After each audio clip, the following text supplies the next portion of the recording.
पंजाब की एक बहुत ही बेशकीमती जान चली गई, और वाहद इसलिए गई क्योंकि घटिया लोगों की घटिया राजनीति की भेंट चढ़ गई वो हमारे नौजवान दोस्त सिद्धू मूसेवाले की जान। मुझे बड़े दुख के साथ, अफसोस के साथ ये कहना पड़ रहा है, जब मैंने उसकी माताजी के बोल सुने, मेरे पास अल्फाज नहीं रही उनका दुख सुनने के। जब एक मां ये कहने को मजबूर हो जाए कि मुझे भी एक गोली मार दो, मुझे भी एक गोली मार दो भगवंत मान अरविंद केजरीवाल, अगर तुम्हें शांति मिलती है तो मुझे भी एक गोली मार के अपने बेटे के साथ डाल दो। उसकी मां ने कहा मेरे तीन बच्चे गए हैं, 3 लोगों का आज कत्लेआम क्यों हुआ? अरविंद केजरीवाल की घटिया राजनीति के लिए लोगों की सुरक्षा विड्रॉ करके मैंने कल ही ये ट्वीट करके कहा था, 24 घंटे पहले ये ट्वीट किया था, A high level inquiry should be ordered against the reckless Punjab government officers leader involved in sharing the document with public. How can such sensitive document of Punjab government become public? I demand a strict action against those who have leaked the confidential list of people whose security has been withdrawn. First you withdraw the security and then you make the vulnerable by leaking the names. आप उनके नाम डालकर जनतक करके आमंत्रण दे रहे हैं लोगों को कि आइए, अब इसके पास सुरक्षा नहीं है, आपने जो करना करिए। मैं राघव जी, अभी भाई साहब पूछ रहे थे राघव जी का, मैं आपको बताऊं 90 सुरक्षा कर्मी अरविंद केजरीवाल जी के पास पंजाब के हैं, 90। अरविंद केजरीवाल कहा करते थे मेरे को एक स्टेट की पुलिस दे दो, ले ली पुलिस। मैं आज भारत के लोगों को कहना चाहता हूं, माताओं अपने बच्चों को सुरक्षित करो। एक बहुत खतरनाक आदमी जिसके अंदर ना जाने किस किस तरह के इरादे हैं इस देश के प्रति, क्या सोच रखता है इस देश के प्रति, वो दिल्ली और पंजाब पे काबूज हो चुका है और देश के अंदर अपने आप को फैलाने के लिए कुछ भी कर सकता है, लोगों को मरवा रहा है। अपनी रिमोट कंट्रोल से दिल्ली से सरकार चलाने की इच्छा रखने वाले राघव चड्ढा के पास 45 गनमैन है, 45। हरजिंदर नगर में रहने वाले आदमी को इतना खतरा है, उसको 45 गनमैन चाहिए, आगे पीछे गाड़ियां चलती हैं। भगवंत मान जी की बहन के पास 20 गनमैन है, 20 सुरक्षा कर्मियों के साथ वो चलते हैं। 450 गनमैन है। आप सुनकर हैरान होंगे भाई, 450 गनमैन। आप सुनिए, मैं आज मीडिया को बताना चाहता हूं, और मेरी बात गलत है तो भगवंत मान अरविंद केजरीवाल जवाब दे इस बात का। 450 गनमैन, 12 लैंड क्रूजर गाड़ियां, 12 लैंड क्रूजर गाड़ियां, 2-2 करोड़ रुपए की 12 गाड़ियां, 32 स्कॉर्पियो, 18 जिप्सियां, ये भगवंत मान जी की सुरक्षा के अंदर है। पंजाब का खजाना लूटकर पंजाब के लोगों की पैसे की सुरक्षा अरविंद केजरीवाल दिल्ली में ले रहे हैं। अरविंद केजरीवाल केवल आज इन 3 बेशकीमती जानों के जिम्मेवार नहीं, बल्कि उनके कत्ल के लिए जिम्मेवार हैं। इनके ऊपर 302 में मुकदमा दर्ज होना चाहिए। Arvind Kejriwal should be booked for this murder. ये दिन दिहाड़े अरविंद केजरीवाल सुबह से लेके, कल से लेके आज उसके सारी वीडियो देखें, चिल्ला चिल्ला के कह रहा है, जगह जगह जाके कह रहा है मैंने सुरक्षा वापस ले ली, सुरक्षा वापस ले ली, सुरक्षा वापस ले ली। अरे पंजाब को तुम रिमोट से काबू करके ये पंजाब का हाल बना दिया, ये हालात बना दिया आपने। 2 महीनों के अंदर कितने सिंगरों की जान चलेगी, कितने कबड्डी प्लेयरों की जान चलेगी। नशा करते हुए 40 लोग मारे गए, 60 लोग, माफी चाहता हूं, 60 लोग नशे की भेंट चढ़ गए। और अरविंद केजरीवाल का सपना क्या है कि दिल्ली से मैं सरकार चलाऊंगा। मैं देश के लोगों को हाथ जोड़कर विनती करता हूं, देश के लोगों, ये अरविंद केजरीवाल का चेहरा देखो, ये किसी के बच्चे भी मरवा देगा। आज मैं नहीं कह रहा, आज सिद्धू मूसेवाल की माता जी ने जब कहा मेरे को तो मेरे पास अपना काबू नहीं रहा, जब मैं उनकी अब बात सुन रहा हूं, यार एक मां का आप दर्द सोच के देखिए, जिसका अकेला अकेला बेटा है, वो एक गंदी राजनीति, घटी लोगों की राजनीति की भेंट चढ़ गया। अरविंद केजरीवाल की सत्ता हथियाने की लालसा की भेंट चढ़ गया। अरविंद केजरीवाल, मैं मुख्यमंत्री बन जाऊं, मेरे हाथ में पंजाब हो, हरियाणा हो, यूपी हो, इसकी भेंट बच्चे चढ़ रहे हैं।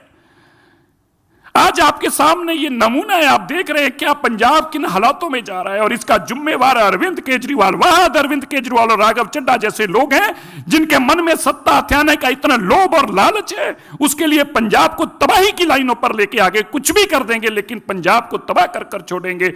मैं आज जरूर कहना चाहता हूं, आप बताइए, मैं आपको देश के लोगों से आज पूछता हूं, मैं पंजाब के लोगों से आज पूछता हूं, राघव चड्ढा इंपॉर्टेंट है इस देश के लिए, या jathedar Akal Takht Sahib the supreme temporal authority of the Sikhs? Temporal authority of the Sikhs के तो गनमैन उतार दिए जाते हैं, कहा जाता है तुम्हें जरूरत नहीं है, हटाओ इनको यहां से, उनको बेइज्जत किया जाता है। और राघव चड्ढा 45 लोगों की गनमैन के साथ घूमता है। यह पंजाब ने आपको दिया, यह आप कह रहे थे मॉडल ऑफ गवर्नेंस, यह आपका मॉडल ऑफ गवर्नेंस है। आप कह रहे थे कि हम इनकलाब लाने वाले हैं, ये इनकलाब लाने वाले हैं कि बच्चों को मरवा देंगे उनकी सिक्योरिटियां हटाकर। यह देश में पहली बार हुआ। मैं तो यह भी कहना चाहता हूं कि सरकार को इसका संज्ञान, मैं जाऊंगा कोर्ट में, मैं आज कहता हूं मैं कोर्ट में भी जाऊं, कचहरी जाऊं, पर मैं सिद्धू मूसेवाला को आज एक बात, आज वो नहीं रहा, उसके परिवार को और उसको भी कहना चाहता हूं, जिन लोगों ने तेरी सिक्योरिटी वापस करके बाजार में तेरे डॉक्यूमेंट डाले हैं, उनको उसका सबक सिखाएंगे। ऐसे घटिया लोगों की जेल की सलाखों के पीछे छोड़ के आएंगे। और ये घटिया राजनीति जो अरविंद केजरीवाल जी कर रहे हैं, इसको भी एक्सपोज करके दुनिया को बताएंगे और इसके ऊपर भी मुकदमा दर्ज कराएंगे। आज उन 3 जानों का अगर कोई जिम्मेवार है, वो अरविंद केजरीवाल, राघव चड्ढा है। इनके ऊपर कार्रवाई होनी चाहिए। पंजाब पुलिस इन पे कार्रवाई करके इनको बंद करे, जिन्होंने पंजाब के बेगुनाह लोगों को मरवाने के लिए सड़कों पे छोड़ दिया। आप सभी जानते हैं कि अभी चंद घंटों पहले पंजाब में जिस प्रकार से पंजाब के जाने माने चेहरे, पंजाब में राजनीति में भी सक्रिय रहे एक युवक, मात्र 28 वर्ष के सिद्धू मूसेवाले जी के साथ जिस प्रकार का अन्याय हुआ है, गोलियों के बौछार के साथ जिस प्रकार उनके ऊपर क्रूर हमले की पूरी साजिश रची गई, और आज सिद्धू मूसेवाले जी की हत्या कर दी गई है, यह बहुत ही दुखद घटना है। और पंजाब की जो राजनीतिक स्थिति है, पंजाब की कानून की व्यवस्था की, लॉ एंड ऑर्डर की जो स्थिति है, उसको स्पष्ट रूप से बयान करती है। आप सब जानते हैं, कल ही अरविंद केजरीवाल अपनी पीठ ठोक रहे थे और उन्होंने ये ऐलान किया कि 400 से अधिक लोगों को, जिनको उन्होंने वीवीआईपी कहा, उनके सुरक्षा को वापस लिया गया है। और आज मैं सुन रहा था हरियाणा में भी और अन्य स्थानों में भाषण देते हुए अरविंद केजरीवाल जी के नेता और खुद अरविंद केजरीवाल जी इसकी वाहवाही लूट रहे थे। वो चाहते थे पब्लिक इस पर ताली बजाए कि अरविंद केजरीवाल और आम आदमी पार्टी की जो ये शैली है, सुरक्षा हटा लेना, सुरक्षा छीन लेना, इस पर लोग तारीफ करें अरविंद केजरीवाल जी की शैली की। पहले तो इन्होंने सिद्धू मूसेवाले जी के प्रेस जो सिक्योरिटी थी उसे हटाई। फिर आश्चर्य का विषय है कि जो विषय कॉन्फिडेंशियल रहना चाहिए, ये पूरी लिस्ट किन लोगों की सिक्योरिटी हटाई गई, यह confidential list that was made public.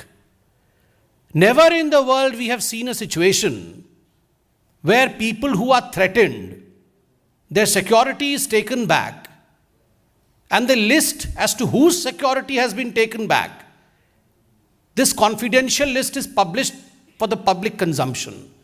तो एक तरह से ये एक इनवाइट था, यह एक आमंत्रण था हत्यारों को कि हमने इन लोगों का सिक्योरिटी वापस लिया है, अब आप अपना काम कर सकते हैं। सही मायने में अगर देखा जाए तो आज कुछ संगीन सवाल केजरीवाल जी के सामने खड़े होते हैं। पहला सवाल जिसका जवाब आम आदमी पार्टी को देना चाहिए वह प्रश्न है कि कोई आपने इनपुट लिया था, कोई एनालिसिस की थी? ये जो सिक्योरिटी विड्रॉ किया आपने कई लोगों की, सिद्धू जी की जो सिक्योरिटी आपने वापस लिया, आपने कोई इनपुट लेकर किया था? कोई थ्रेट परसेप्शन कितना है, थ्रेट परसेप्शन नहीं है, ये एनालिसिस की थी या केवल और केवल कोरी राजनीति के लिए, अपने वाहवाही के लिए, अपने लिए ताली बजवाने के लिए आपने ये सिक्योरिटी वापस ली? पहला प्रश्न है। दूसरा प्रश्न है, सिक्योरिटी कल वापस ली और तुरंत उसको आपने पब्लिसाइज किया। यह दुनिया में कहीं नहीं होता है, यह क्यों किया? तीसरा प्रश्न है, अरविंद केजरीवाल जी, आप ये जवाब दीजिए कि ये जो पंजाब पुलिस है, ये तो आपके इशारे पर, राघव चड्ढा के इशारे पर ट्विटर में कौन अरविंद केजरीवाल जी के लिए कमेंट कर रहा है, कौन अरविंद केजरीवाल जी से सवाल जवाब पूछ रहा है, उन लोगों को दिल्ली में जाके गिरफ्तार करो, उन लोगों को घसीट करके आप पंजाब लेकर आओ, उन पर SIT बैठाओ। ये सारा तो आपने पुलिस तंत्र को, अपने पूरे फोर्स को आपने इस काम में लगाया हुआ है। अगर आपकी फोर्स वास्तविक रूप में जमीन में काम करती तो आज ये नौबत नहीं आती, ये दुखद घटना आज नहीं होती। स्पष्ट रूप से मैं कहना चाहूंगा, और ये बहुत दुखद है, मेरे साथ सिरसा साहब है, वो खुद पंजाब के हैं, वो तफसील से आपको ये पूरा विषय बताएंगे। किंतु जो आज फौरी नजर से दूर से भी दिख रहा है पंजाब में, जो लोग पंजाब को नहीं समझते हैं, जो लोग पंजाब को नहीं जानते हैं, वो रिमोट कंट्रोल के माध्यम से दिल्ली में बैठ करके पंजाब को चला रहे हैं। And that's the reason as to why we are seeing the situation that we are seeing in Punjab. People who don't know what Punjab is, people who don't understand Punjab, they are the ones who are remote controlling the politics of Punjab, the government of Punjab, sitting in the thrones, in the high thrones of Delhi. Arvind Kejriwal और राघव चड्ढा, ये दोनों आज पंजाब को control कर रहे हैं। भगवंत मान पर तो खुद सिद्धू मूसेवाला की मां ने सवाल उठाया है।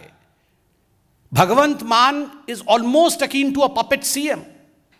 अरविंद केजरीवाल और राघव चड्ढा ने भगवंत मान जी को तो एक पपेट CM के रूप में बैठाया हुआ है, और किस प्रकार दिल्ली से पंजाब चल रही है वो हम देख रहे हैं, उसका नतीजा भी हम देख रहे हैं। केजरीवाल जी, राघव चड्ढा जी, आप दोनों इतना ऐलान कर रहे थे कि हमने इतने लोगों का सिक्योरिटी वापस ले लिया, पब्लिक को हमारे लिए ताली बजानी चाहिए।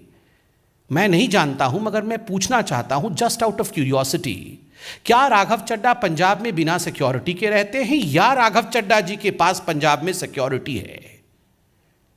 आज हिंदुस्तान की जनता और खास करके पंजाब की जनता जानना चाहती है कि राघव चड्ढा के पास कितनी सिक्योरिटी है, और अगर राघव चड्ढा को डेंजर है तो पंजाब के जो वासिंदे हैं, जिन्होंने पंजाब के लिए संघर्ष किया, क्या उनके जीवन के ऊपर कोई सिक्योरिटी थ्रेट नहीं है? और अरविंद केजरीवाल जी, आप तो खैर चुनाव में कहते थे कि आप वैगनार से आएंगे, वो नीली रंग की गाड़ी से, और आप सिक्योरिटी भी नहीं लेंगे, घर भी नहीं लेंगे, बंगला भी नहीं लेंगे, एक एक करके सब कुछ ले लिया है। आपके पास सिक्योरिटी है या आपके पास सिक्योरिटी नहीं है? बाहर अभी मुझे मीडिया के ही किसी बंधु ने बताया कि 90 गनमैन के साथ तो अरविंद केजरीवाल जी चलते हैं। Arvind ji, what you preach you should practise. जो आप प्रवचन देते हैं, जो आप सिखाते हैं, उसे जीना सीखिए। आज अगर सिद्धू मूसेवाला की हत्या हुई है, उसके जिम्मेदार सीधे तरीके से, सीधे तौर से अरविंद केजरीवाल और राघव चड्ढा हैं, जो दिल्ली में बैठ करके पंजाब को चलाने की कोशिश कर रहे हैं। दोनों को तुरंत इस विषय पे प्रेस कॉन्फ्रेंस करके न केवल माफी मांगनी चाहिए, अपितु एक्सप्लेनेशन देना चाहिए कि आखिर ये पंजाब में क्या हो रहा है।